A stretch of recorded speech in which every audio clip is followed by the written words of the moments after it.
என்டிடிவின்னா என்ன? தி ஹிந்துவா, இந்தியன் எக்ஸ்பிரஸா, தினத்தந்தியா? நீங்கள் என்னங்க இந்த காலத்தில் விஷுவல் மீடியாவுக்கு போய் அச்சு மீடியா மாதிரி பேட்டி கொடுத்துருக்கீங்க?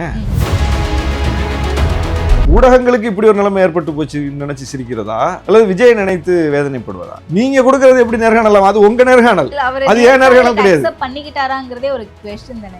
அவங்கள ஏதோ டீ சாப்பிட பண்ணி போயிருப்பாங்க. என்டிடிவி அவரை போயிட்டு என்ன சொல்லிருக்கணும்? எல்லா தலைவர்களையும் கூட்டம் வந்தாங்க, விஜய்க்கு என்ன கொம்பு முளைச்சிருக்கா? இப்படிதான் ஒரு ஊடகங்களை ட்ரீட் பண்ணுவாரா? ஒரு பேட்டி கொடுக்க மாட்டாரா? கூப்பிட்டா ஒரு இடத்துக்கு வர மாட்டாரா? வேற தலைவரா இருந்தா அதை கேட்டிருப்பீங்கல்ல. சரி, நீங்க பேட்டி கொடுக்கறது கொடுக்காதது உங்க உரிமை, உங்க ஸ்டைல் அப்படின்னு வச்சுக்குவோம். அதுக்கு ஒரு ஊடகத்தை இப்படியா நடத்துவீங்க?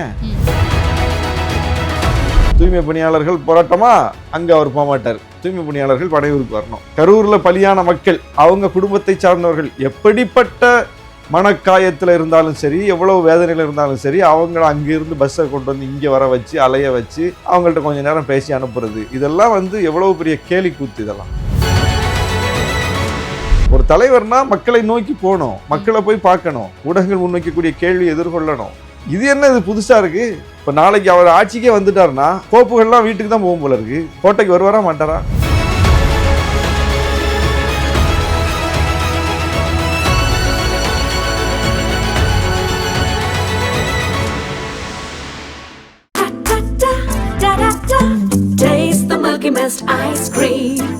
Milky Mist ice creams. வணக்கம் சார். வணக்கம். தேர்தல் களத்தில் நம்ம பேச்சுக்கள் மட்டுமே ரொம்ப விமர்சையாக போய்கிட்டு இருக்கு, பரபரப்பாக போயிட்டு இருக்குன்னு சொன்னால் கூட்டணி கணக்குகளுமே ரொம்ப பரபரப்பாக போய்கிட்டு இருக்கு.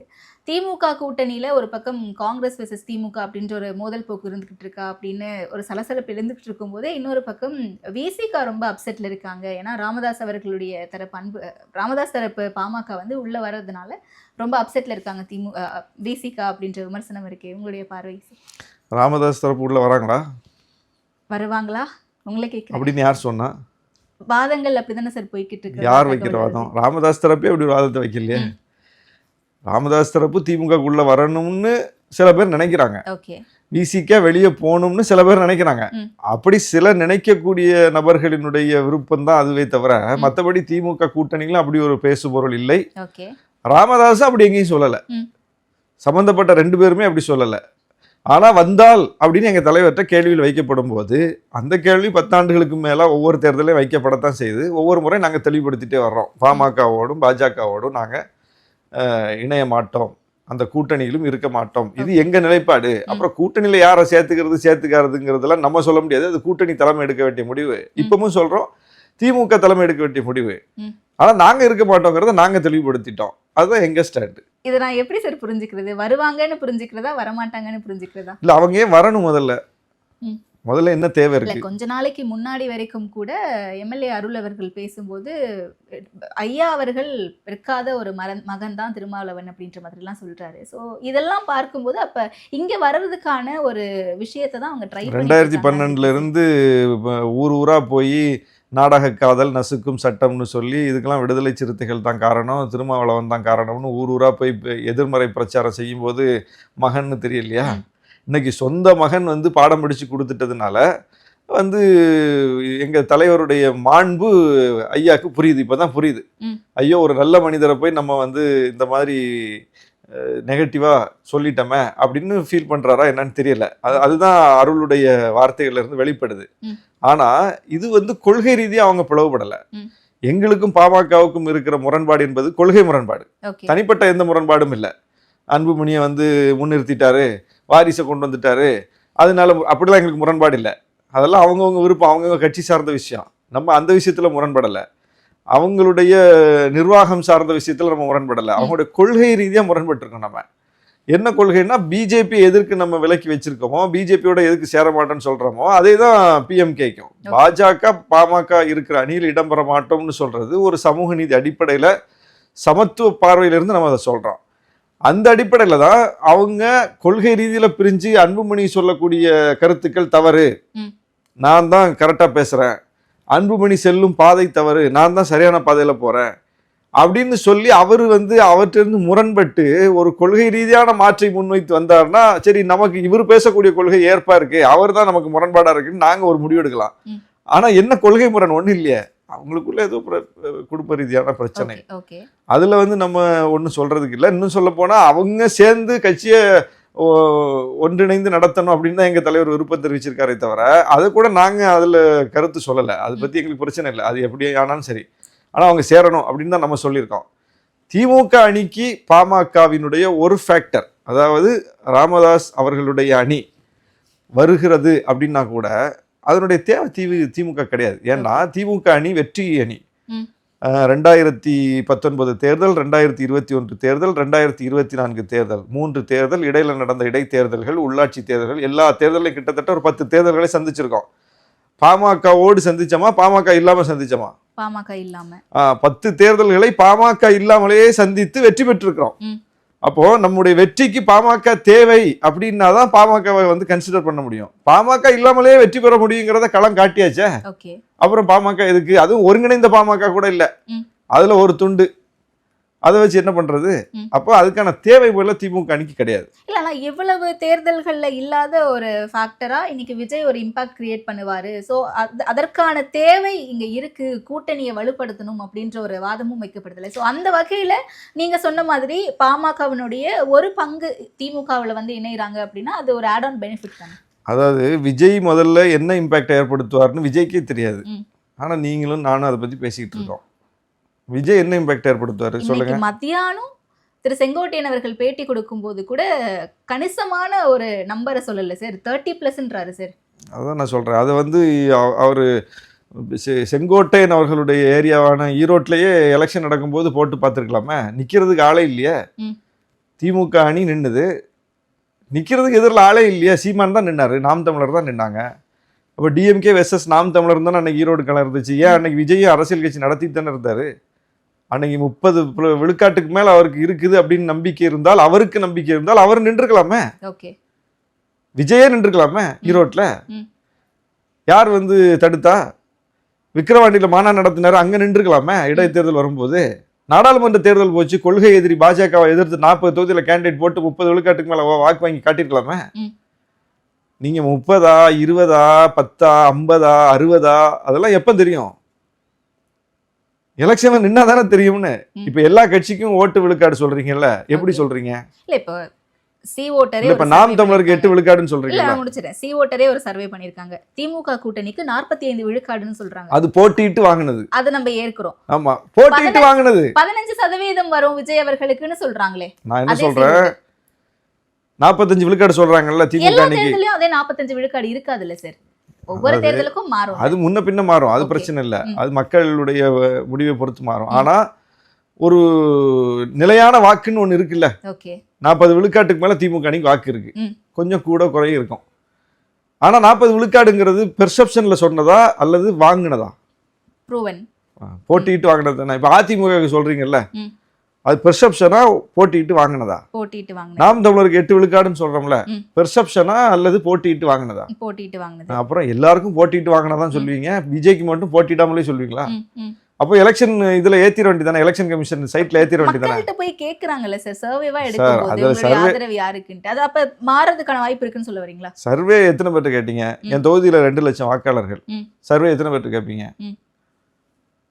அப்போ சர்வே எடுத்து எலெக்ஷன் கமிஷன் சைட்ல ஏத்திர வேண்டியதானே, இந்த தொகுதியில இவ்வளவு ஓட்டு அப்படின்னு. அப்புறம் எலெக்ஷன் எதுக்கு நடத்துறீங்க? தேர்தல் நடத்தி தேர்தலில் ஒருவர் நின்று களத்துக்கு போய் மக்களை வந்து கன்வின்ஸ் பண்ணி, மக்கள்கிட்ட வந்து தன்னுடைய கருத்துக்களை சொல்லி, மக்களை ஏற்க வைத்து, மக்களை பூத்துக்கு வர வச்சு, ஓட்டு போட வச்சு, அந்த ஓட்டை இந்த கட்சிக்குன்னு பதிவானாதான் அது கணக்கில் வருமே தவிர, அது அந்த ப்ராசஸுக்குள்ளே போகாமல் எனக்கு 30 இருக்குது, 40 இருக்குது, 50 இருக்குன்னா ஏன் 30ல் சுருக்கிட்டீங்க? விஜய் மாஸ் ஹீரோ, 50ன்னு சொல்ல வேண்டியதானே. 50 விழுக்காடு வாங்குவாருன்னு சொல்ல வேண்டியதானே. திமுக 45 விழுக்காடு தான் வாங்க, அதை விட 5% கூட வாங்குவோன்னு சொல்றதுல என்ன பிரச்சனை? இல்லை, உதாரணத்துக்கு அந்த ஒரு அட்டென்ஷனை விஜய் அவர்களுக்கு தொடர்ந்து கொடுத்துட்டே இருக்காங்களோ எல்லாரும் அப்படின்ற ஒரு கேள்வியும் எழுது. இன்னைக்கு என்டிடிவியினுடைய அந்த தமிழ்நாடு சம்மிட் அப்படிங்கிறது தமிழ்நாடு சம்மிட் அவங்க நேற்றுக்கு நடத்தின அந்த கான்க்ளேவ் வந்து வைரல் ஆகிட்டு இருக்கு. அதில் எல்லா தலைவர்களும் வந்து பேசும்போது விஜய் அவர்களை மட்டும் நேரில் அவருடைய இல்லத்தில் போய் சந்திச்சு வந்து அவர் எங்ககிட்ட இந்த விஷயங்கள் எல்லாம் பகிர்ந்துக்கிட்டாரு அப்படின்னு சொல்லிட்டு இவங்க ஒரு நேர்காணல் மாதிரி. உலகத்திலேயே நம்ம கவுண்டபிடி சொன்ன மாதிரி வேர்ல்டுலேயே இப்படி ஒரு இன்டர்வியூவை உலகத்திலேயே யாரும் பார்த்துருக்க மாட்டாங்க. இப்படி ஏதாவது இன்டர்வியூ எங்கேயாவது வந்திருக்கா? நேர்காணல்னா என்ன? இப்போ ஒரு நேர்காணல் எடுக்கணும்னு சொன்னீங்க, நான் உங்களுக்கு நேர்காணல் கொடுக்குறேன்.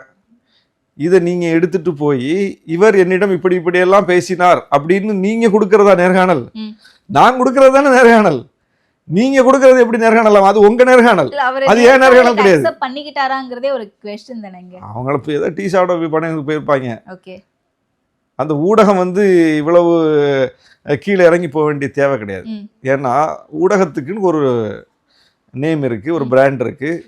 அவங்க முதலமைச்சரை கூட வர வைத்து விட்டார்கள், எதிர்க்கட்சி தலைவரை வர வைத்து விட்டார்கள், எல்லா தலைவர்களையும் வர வைத்து விட்டார்கள். அந்த நிகழ்ச்சிக்கு தான் ஹெச் ராஜா போயிருந்தார் நினைக்கிறேன். அங்கே போய் அவர் உடல்நலக்குறைவு ஏற்பட்டிருக்கு, மருத்துவமனையில் இருக்காரு, அவர் விரைந்து நலம் பெறட்டும். அப்போ எல்லாரும் அங்கே போறாங்கல்ல, நமக்கு பிடிக்குதோ பிடிக்கலையோ, நம்ம கருத்து உள்ளவங்களோ எதிர்கருத்து உள்ளவங்களோ எல்லாரும் அந்த இடத்துக்கு வந்திருக்காங்கல்ல. உடல்நலக்குறைவு ஏற்படக்கூடிய நிலையிலும் கூட ஹெச் ராஜா அங்கே தான் போயிருக்கார். முதலமைச்சர் போயிருக்கார், துணை முதலமைச்சர் போயிருக்கார், எதிர்க்கட்சி தலைவர் எடப்பாடி பழனிசாமி போயிருக்கார், பிஜேபியில இருந்து ஹெச் ராஜா போயிருக்காரு. எல்லாரும் அங்க போயிருக்காங்க. நம்ம இவர் மட்டும் இவர் ஏரியாவுக்கு அங்க வந்து இவருடைய இடத்துக்கு ஊடகத்தை வர வச்சு பேசுவாராம். என்ன பேசினார் அதையாவது சொல்லுங்க. ஜெயலலிதா அம்மா மருத்துவமனையில் இருந்தபோது எல்லா தலைவர்களும் போய் பார்க்க போனாங்க, யாரும் பார்க்க முடியல. கம்யூனிஸ்ட் தலைவர் தாப்பாண்டியனும் போயிருந்தார். அவர் பார்த்துட்டு வந்து வெளியே வந்தோடனே ஊடகத்தை சார்ந்தவர்கள் பேட்டி கேட்டாங்க, பார்த்தீங்களா அப்படின்னு. அவரை பார்த்தவரை பார்த்தேன் அப்படின்னு சொன்னார். இந்த இந்த ஸ்டேட்மெண்ட் வந்து ரொம்ப வைரலா போச்சு அந்த டைம்ல. நான் பார்க்கவில்லை, அவரை பார்த்தவரை நான் பார்த்தேன் அப்படின்னு சொல்லியிருந்தார். அது மாதிரி பார்த்தவரை பார்த்தேன்னு சொன்னது கூட லாஜிக் இருக்கு. உடல்நல குறைவால் இருந்த எல்லாரையும் போய் எல்லாரும் பார்த்துட முடியாது, எல்லாரையும் உள்ள அலோவ் பண்ண மாட்டாங்க, அங்கே இன்ஃபெக்ஷன் ஆகிடும் அது இதுன்னு சொல்லிட்டு வழக்கமாக எல்லாருக்கும் நடக்கிறது தான் இது. அதனால எங்கள் யாராவது ஒருத்தர் மட்டும் போயிட்டு வருவாங்க ஐசியூவில், அவங்கள்ட்ட நம்ம கேட்போம் எப்படி இருக்காங்க, மருத்துவர்கிட்ட கேட்போம் எப்படி இருக்காங்கன்னு, அவங்க சொல்லுவாங்க. இது கூட நம்மளால வந்து புரிஞ்சு கொள்ள முடிகிறது. அதனால பார்த்தவரை பார்த்தேன் அப்படின்னு தாப்பாண்டியன் சொன்னது கூட லாஜிக் இருக்கு. ஆனால் நேர்காணல் கண்டவரை கண்டேன், நேர்காணல் கேட்டவரை கேட்டேன் அப்படிங்கிற மாதிரி இதுக்கு விஜய்க்கு நடந்துட்டு இருக்க விஷயம். எல்லா தலைவர்களையும் அழைத்த மாதிரி விஜய்க்கும் அழைப்பு போயிருக்கு. விஜய் அவர்களால வர முடியல அப்படிங்கிறதுக்காக அவங்கள மரியாதை நிமித்தமா கூப்பிட்டு சந்திச்சு மட்டும் அனுப்பிச்சுட்டு இருக்கலாம்ல, நேர்காணல் அங்க கொடுத்திருக்க வேண்டாமே. என்ன நேர்காணல் கொடு? நேர்காணல்னா முதல்ல என்னதுன்னு, நேர்காணல்னா என்னது? ஊடகத்தினரை வந்து அவங்க வைக்கக்கூடிய கேள்விகளுக்கு பதில் சொல்வது. அதுவும் வந்து அது வந்து பிரிண்ட் மீடியாவா? என்டிடிவின்னா என்ன? தி ஹிந்துவா, இந்தியன் எக்ஸ்பிரஸா, தினத்தந்தியா, அச்சு ஊடகமா? நீங்க என்னங்க வந்து இந்த காலத்துல வந்து விஷுவல் மீடியாவுக்கு போய் அச்சு மீடியா மாதிரி பேட்டி கொடுத்துருக்கீங்க? என்ன இது? இது என்ன ஜனநாயகம்? எவ்வளவு கேலி கூத்தா இருக்கு பாருங்க. இது ஊடகத்தை நினைச்சு சிரிக்கிறதா, விஜயை நினைச்சு சிரிக்கிறதா? ஊடகங்களுக்கு இப்படி ஒரு நிலைமை ஏற்பட்டு போச்சு நினைச்சு சிரிக்கிறதா, அல்லது விஜயை நினைத்து வேதனைப்படுவதா? என்ன இது? எவ்வளவு பெரிய கேலி கூத்து பாருங்க. இல்ல அதுதான், நீங்க விஜய் அவர்களுக்கான அந்த வாக்கு சதவீதம் சர்வே பத்தி பேசும்போது தான் இதை கேட்டேன். அப்ப அந்த ஒரு லைம் லைட் கொடுத்துட்டு இருக்காங்களே விஜய் அவர்களுக்கு. அது கொடுப்பாங்க. அவரை பத்தி நியூஸ் போட்டா உங்களுக்கு ஓடுமா இருக்கும். அதனால ஊடகங்கள் வந்து அவர் பின்னாடியே கேமரா எடுத்துட்டு சுத்திக்கிட்டு இருக்கீங்க. உண்மையை போட்டு உடங்கிறேன். ஊடகங்கள் என்டிடிவி அவரை போயிட்டு வந்து என்ன சொல்லியிருக்கணும்? எல்லா தலைவர்களையும் கூப்பிட்டா வந்தாங்க, விஜய்க்கு என்ன கொம்பு முளைச்சிருக்கா? இப்படிதான் ஒரு ஊடகங்களை ட்ரீட் பண்ணுவாரா? ஒரு பேட்டி கொடுக்க மாட்டாரா? கூப்பிட்டா ஒரு இடத்துக்கு வர மாட்டாரா? வேற தலைவரா இருந்தா அதை கேட்டிருப்பீங்கல்ல. வேற ஒரு தலைவரா இருந்தா, நாங்க ஒரு நேஷனல் மீடியா, ஒரு முன்னணி ஊடகம், ஒரு ஜனநாயகத்துல எல்லா ஜனநாயகத்துல எல்லா கட்சி தலைவரையும் அணுகிறோம், எல்லாரும் வர்றாங்க, எவ்வளவு பிஸியா இருந்தாலும் வர்றாங்க, எவ்வளவு பெரிய ஷெட்யூல்ல இருந்தாலும் வர்றாங்க. முதலமைச்சர் 2 நாளா மதுரை சிவகங்கையில சுற்றுப்பயணத்துல இருக்காரு. போறதுக்கு முன்னாடி உங்களுக்கு பேட்டி கொடுத்துட்டு போயிருக்காருல, வந்துட்டு போயிருக்காருல. துணை முதலமைச்சர் வந்திருக்காருல, எதிர்கட்சி தலைவர் வந்திருக்காருல. தேர்தல் நேரத்துல சுற்றுப்பயணங்கள் இருக்கக்கூடிய தலைவர்கள் தானே எல்லாரும். அப்போ எல்லாரும் உங்களை மதிச்சு வர்றாங்க. எல்லாரை விட, எஸ்டாப்ளிஷ்டு பார்ட்டிகளை விட இதனுடைய தேவை யாருக்கு இருக்கு? வளரும் கட்சிக்கு தானே இருக்கு. இப்போ வந்து ஆளுங்கட்சி சார்ந்தவங்க அல்லது ஆண்ட கட்சி சார்ந்தவர்கள் உங்களை வந்து அணுகிறதுக்கும் எங்களை மாதிரி வளரும் கட்சிகள் அணுகிறதுக்கும் வேறுபாடு இருக்குல்ல. நாங்கள்லாம் வந்து கருத்துக்களை சொல்வதற்கு ஒரு வாய்ப்புன்னு சொல்லி எப்படியெல்லாம் உங்களை நாங்கள் பயன்படுத்திக்க பார்க்குறோம். நாங்கள் ஏன்னா எங்களுக்கு வேற ஒரு ஆப்ஷன் கிடையாது. நாங்கள்லாம் வரணும். எங்களை போன்ற கட்சிகள் வந்து இந்த கிடைக்கக்கூடிய வாய்ப்பை பயன்படுத்தி மக்கள்கிட்ட கொண்டு கருத்துக்களை சேர்ப்பதற்கு நாங்கள் வந்து வாய்ப்பை எதிர்பார்த்துக்கிட்டே இருக்கணும். நாம் தமிழர் அப்படித்தானே இருக்காங்க. ஊடகத்திலிருந்து விலகி இருக்காங்களா? எந்த வளரும் கட்சி நான் ஊடகத்திலிருந்து விலகி இருக்கு? ஊடகங்களின் வழி மக்கள்கிட்ட உரையாடக்கூடிய வாய்ப்பாக தானே இதை நாங்கள் பார்க்கிறோம். அப்போ ஆளும் கட்சியே அப்படி பார்க்குது. நான் முதல் ஆளுங்கட்சியாச்சா நமக்கு என்னன்ட்டு கேட்டை சாத்திட்டாங்களா? இல்லையே, உரையாடுறாங்கல்ல, முதலமைச்சரே வந்து உரையாடுறாருல. அது மாதிரி எதிர்கட்சி தலைவர் வந்து உரையாடுறாருல, எல்லா கட்சி தலைவர்களும் உரையாடுறாங்க. உங்களுக்கு என்ன கேடு வந்துச்சு? சரி, நீங்க பேட்டி கொடுக்கறது கொடுக்காதது உங்க உரிமை, உங்க ஸ்டைல் அப்படின்னு வச்சுக்குவோம். அதுக்கு ஒரு ஊடகத்தை இப்படியா நடத்துவீங்க?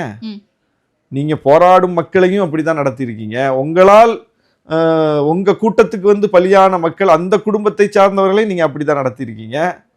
தூய்மை பணியாளர்கள் போராட்டமா, அங்க அவர் போக மாட்டார். தூய்மை பணியாளர்கள் பனையூருக்கு வரணும்.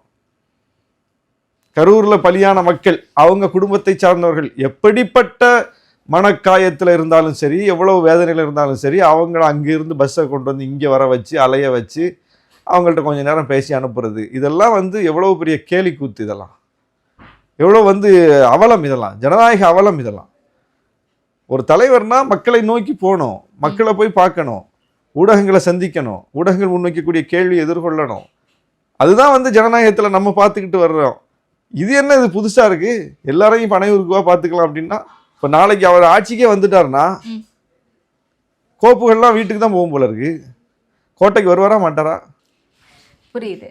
எவ்வளோ பெரிய இது, இன்னும் எவ்வளோ பெரிய அவலம் இது. நாளை ஒரு ஆட்சிக்கு வந்த பிறகு இப்போ எவ்வளோ விஷயங்கள் நடக்கும், அதை எப்படி ஃபேஸ் பண்ணுவார்? அப்போ வந்து இது மக்களையே வந்து ரொம்ப அண்டர் எஸ்டிமேட் பண்ற விஷயம் இதெல்லாம். இல்ல, அதுதான் இப்ப அந்த ஒரு பத்திரிகை துறை பண்ணதுனால, ஒரு ஊடகம் பண்ணதுனால இங்க மொத்த ஊடகமும் அப்படிதான் இருக்கு அப்படின்ற ஒரு பேச்சு எழ ஆரம்பிச்சிருக்கு. அண்ட் குறிப்பா அந்த தொலைக்காட்சி நிறுவனத்துக்காக நான் கேட்கிறேன், ஏன் எக்ஸ்போஸ் பண்ண தயங்குறாங்க விஜய் அவர்களை, வர மறுக்கிறார் அப்படின்ட்டு? என்ன விஷயம் தடுக்குது? இல்ல அவங்களுக்கு ஏதாவது அழுத்தம் இருக்கா இப்படிதான் பேசணும்னு? இல்ல அவங்களுமே இங்க இருக்கக்கூடிய நம்ம தொடர்ச்சியா சொல்லிட்டு இருக்கக்கூடிய விஜயனுடைய ரசிகர்கள் மனப்பான்மையில தான் இருந்திருக்காங்களா? அதாவதுங்க, ஒரு ஊடகம் என்பது எல்லாத்தையும் பேட்டிக்கு அணுகுவாங்க. அப்போ ஒருத்தர் வந்து இப்படி ட்ரீட் பண்றாரு அப்படின்னா, இப்படி ட்ரீட் பண்ணாருன்னு வெளியே வந்து சொல்லணும். ஆனா அவர்கிட்ட நாங்கள் பேட்டி கேட்டோம், இந்தந்த கேள்விகளை முன்வைத்தோம், அவர் இப்படியெல்லாம் பதில் சொன்னார் அப்படின்னு அவருடைய பெருமைகளை பேசிக்கிட்டு இருக்காங்க. இப்படி வேற ஒரு தலைவர் செஞ்சா இப்படி பெருமை பேசுவீங்களா? அப்போ ஊடகங்கள் வந்து எப்படி ஒரு சார்போடு நடக்குது பாருங்க. இதெல்லாம் வந்து ஒரு நல்ல போக்கு கிடையாது. மேபி நீங்க சொன்ன மாதிரி அவர் இன்னும் எலெக்ஷன்ல கண்டெஸ்ட் பண்ணல, அவருடைய ஓட் கெப்பாசிட்டி நமக்கு என்னன்னு தெரியாது, இந்தந்த காரணங்களுக்காக அவரை ஒரு பக்கம் பயாஸ்டா போறாங்கன்னு எடுத்துக்கலாமா? அவரு லைம்லைட்ல இருக்காரு, உச்ச நடிகர், அவருக்கு ஒரு மிகப்பெரிய ஃபேன்ஸ் இருக்காங்க, அந்த கூட்டம் இருக்கு, யங்ஸ்டர்ஸ்ட்டு அவருக்கு ஒரு வரவேற்பு இருக்கு. இது எல்லாமே தெரிஞ்சுக்கிட்டு ஊடகங்கள் அவரை பற்றி செய்தி போடும்போது அது நல்லா ஓடுது, அது நிறைய பேர் பார்க்குறாங்க, அவரை ஆதரிப்பவர்களும் எதிர்ப்பவர்களும் சேர்ந்து பார்க்குறாங்க. அதனால் அதை வந்து பயன்படுத்திப்போம் என்று ஒரு குறுகிய பார்வையில் நின்று தங்களுடைய நலன் சார்ந்து ஊடகங்கள் விஜய் அணுகிறாங்களே தவிர, அதில் விஜயின் மீதான நலன் இருந்தால் கூட, அந்த அக்கறை இருந்தால் கூட அவங்க இப்படி நடந்துக்க மாட்டாங்க. ஏன்னா விஜய் ஒரு அரசியல் கட்சி தொடங்கிட்டாரு, ஒரு அரசியல் கட்சி தலைவராக ஆகிட்டார். அப்போது அவர் வந்து ஒரு நல்ல தலைவரா இன்னும் எமர்ஜ் ஆகணுங்கிற ஒரு எண்ணம் இருந்தா கூட ஊடகங்கள் இப்படி செய்யாது. அவர்கிட்ட சுட்டி காட்டும், இப்படியெல்லாம் செய்யாதீங்க, இதெல்லாம் உங்களை பற்றி நெகட்டிவான விஷயத்த மக்கள்கிட்ட கொண்டு சேர்க்கும், எதிர்மறையான ஒரு பிம்பம் உங்களுக்கு உருவாகும், இப்படியெல்லாம் நீங்கள் தொடர்ந்து பண்ணாதீங்க, அப்படி எங்களை அழைக்காதீங்க அப்படின்னு சொல்லணும். அரசியல் களம் சூடு பிடிக்க தொடங்கியிருக்கு. தலைவர்களுடைய பேச்சுக்கள் ரொம்ப சர்ச்சையாகி பரபரப்பை கிளப்ப ஆரம்பிச்சிருக்கு. அந்த வகையில் சமீபத்தில் திருமாவளவன் அவர்கள் பேசிய பேச்சு ஒன்று சர்ச்சையாகி இருக்கு. சேரர், சோழர், பாண்டியர் இவங்க எல்லாரையும் கோட் பண்ணி ராஜராஜன், ராஜேந்திரன், இந்த பெயர்கள் எல்லாமே தமிழ் பெயர்கள் கிடையாது அப்படின்ற மாதிரி சொல்லியிருக்காரு. இவங்க எல்லாரும் சமஸ்கிருதம் வளர்க்குறதுக்காகவும் அங்கேருந்து மந்திரங்கள் வளர்க்குறதுக்காகவும் தான் அதிகமாக உதவி இருக்காங்க, இவங்களால தமிழே வந்து ரொம்ப விளிம்பு நிலைக்கு போயிருக்கு அப்படின்ற மாதிரி பேசியிருக்காரு. எப்படி பார்க்கலாம்? இதற்கு எதிர்வினைகள் வர தொடங்கி இருக்கே. அதாவது ஒரு கருத்தை மறுப்பதாக இருந்தால் அந்த கருத்து பொய் என்று சொல்ல வேண்டும். நீங்க சொல்றது பொய், உண்மை வேற அப்படின்னு சொல்லணும். எங்க தலைவர் மன்னர்கள் குறித்து பேசினதுல எது பொய், மறுக்கிறவங்க அதை சொல்லணும்ல. என்ன அவர் தமிழை வளர்த்ததுக்கு இவ்வளோ சான்று இருக்கு, வள்ளுவத்தை வளர்த்துருக்காரு, திருக்குறளை வந்து இவ்வளோ பரப்பியிருக்காரு, இந்த மன்னர் இப்படி பரப்பியிருக்காரு, அந்த மன்னர் அப்படி பரப்பியிருக்காரு, திருக்குறளுக்கு கூட்டம் போட்டிருக்காரு, இப்போ சங்க இலக்கியங்களுக்கு அவங்க இவ்வளோ சிறப்பு செஞ்சுருக்காங்க. மன்னர்களுக்கு முந்தைய தானே அதெல்லாம். நம்ம சொல்லக்கூடிய மன்னர்கள் வந்து 1000 ஆண்டுகள், ஆனால் திருக்குறள் 2000 ஆண்டு.